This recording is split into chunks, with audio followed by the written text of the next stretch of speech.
sedikit tentang bekam. Jadi bekam itu ketika orang dibekam, Bapak sekalian, maka kerja bekam itu di mana? Di kulit, kan di kulit kan. Nah, sebenarnya yang dia kerjakan itu memperbaiki metabolisme kapiler yang paling panjang salurannya di badan kita, kapiler. Jadi semua saluran darah kita itu yang paling banyak itu bekam kapiler tadi. Maka bekam itu kerjanya pada tingkat kapiler, yang tingkat kapiler ini Bapak sekalian, kalau dia terjadi pengentalan, obat pengental darah sekalipun tidak bisa kerja di sana. Ya, dia tidak bisa kerja di kapiler tadi. Maka kalau boleh saya katakan, jadi bekam itu, hijamah itu seperti imunisasinya kita via kulit. Kenapa bisa kayak begitu? Nanti saya jelaskan ilmiahnya. Ya, jadi ketika tubuh itu dikeluarkan ya sampah-sampah metabolisme yang tidak terurai atau numpuk di darah, khususnya di kapiler tadi, Bapak sekalian, maka solusinya memang dibekam, nggak ada yang lain. Apa dahsyatnya bekam? Gini saya ceritain. Jadi kalau di masjid ini misalkan ya, di depan sana itu saya coba tenang dulu, jangan ribut, nanti saya lupa. Karena ini butuh di recall. Jadi kalau di depan masjid itu misalkan nih saya bakar ini, oke, saya bakar ini, kira-kira Kopassus bisa datang nggak sih? Nggak mungkin lah. Long normal kan nggak mungkin. Mana mungkin Kopassus datang, mana mungkin marinir datang, mana mungkin Paskas datang, urusan begini doang gitu kan? Gitu. Pertanyaannya, bagaimana cara saya memanggil pasukan-pasukan khusus tadi datang untuk ngurusin kayak beginian? Caranya gimana? Caranya, ini suara apa ya? Noise. Kenceng banget. Oh, radio. Oh, ada ibu di atas. Ya sudah. Sampai tadi? Sampai ini. Pertanyaannya, bagaimana cara saya membuat gara-gara ini Kopassus datang, Paskas datang, marinir datang, pasukan elit lah datang semua. Caranya gimana? Caranya saya suruh Anda semua ngelapor di tiap RT masing-masing, RW, kecamatan, kelurahan. Anda sosmedin semua, bilang ada kebakaran di Masjid At-Taqwa. Gitu aja bilangnya. Dan kebakaran ini bisa berpotensi begini. Ya, bisa kan, nggak bohong kan, bisa berpotensi kan, gitu kan? Kira-kira datang nggak mereka? Datang. Nah, bekam tuh kayak begitu ceritanya. Sekarang kita bahas dua, imunitas. Jadi hansipnya nggak dipakai lagi tuh, hansip, babinsa, gitu kan, nggak dipakai. Anda langsung datang tuh pasukan khususnya. Kalau pasukan khusus datang, dia kan terlatih sekali kan. Nah, tubuh kita tuh Bapak sekalian punya dua jenis kekebalan.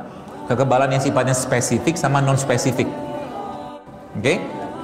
Kekebalan apa? Spesifik sama non spesifik. Spesifik ini atau non spesifik ini, apapun yang datang dia yang sambut. Mau virus HIV yang jelas gitu kan, mau virus apa, pokoknya kalau ada sesuatu yang mengganggu dia datang. Ibarat kata kalau di tentara itu apa tuh? Kalau mungkin kalau di polisi itu apa itu ya? Hah? Enggak, yang biasa, pasukan biasa, pasukan depan lah gitu kan, entah namanya apa nggak tahu lah. Hah? Infanteri, pasukan depan, infanteri lah namanya. Jadi mau serangan kayak apa, dia dulu diturunin. Nah tuh tubuh kita itu punya pasukan non spesifik kayak begini. Namanya leukosit, makropas segala macam. Nah, kalau serangan yang datang semakin kuat, ya, kalau serangan yang datang semakin kuat, maka dia akan mengirimkan sinyal ke otak untuk mengirimkan pasukan khususnya. Ada mungkin teman-teman nanti belajar itu interleukin, interneuron, faktor, kemudian ada lagi macam-macam tuh jenis-jenis imunitas yang sifatnya spesifik gitu. Sampai jelas? Jelas nggak? Jadi tubuh manusia punya dua apa tadi? Kekebalan. Yang pertama apa? Spesifik. Yang kedua, spesifik fungsinya apa? Pokoknya yang semua datang, non spesifik dulu. Non spesifik itu semua yang datang dia dulu yang ngadepin.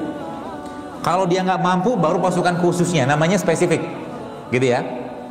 Nah, ketika lihat nih canggihnya bekam itu ya. Ketika orang dibekam, pak cush gitu kan, di kulit. Kan saluran paling banyak di tubuh kita namanya tadi apa? Kapiler.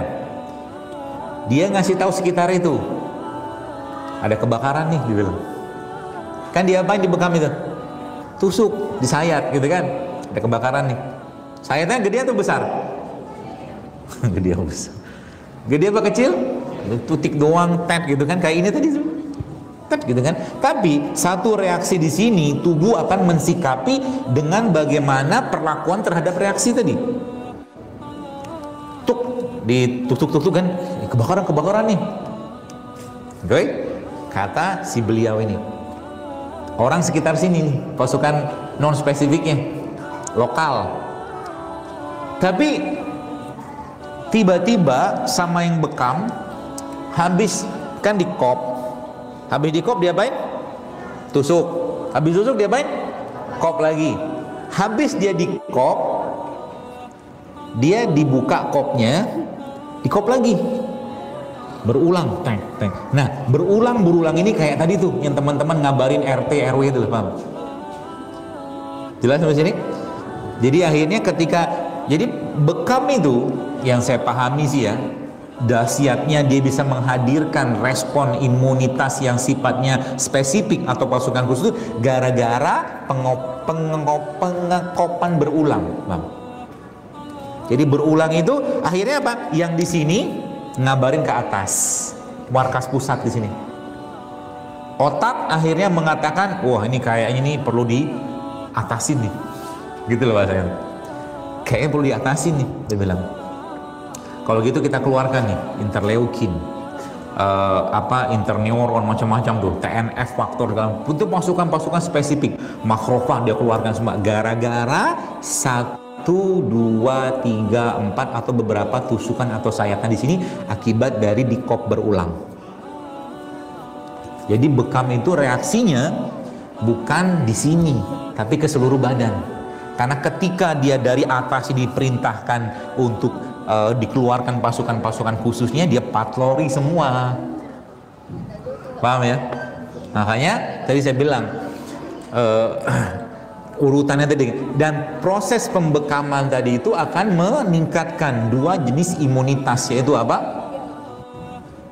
Tadi itu non spesifik sama spesifik, dua-dua diingat. Makanya orang yang rutin berbekam itu plus lagi ya, kan dia butuh melakukan, tubuh terus melakukan proliferasi kan, pembelahan. Dia tubuh juga terus melakukan apoptosis atau bunuh diri sel secara terprogram.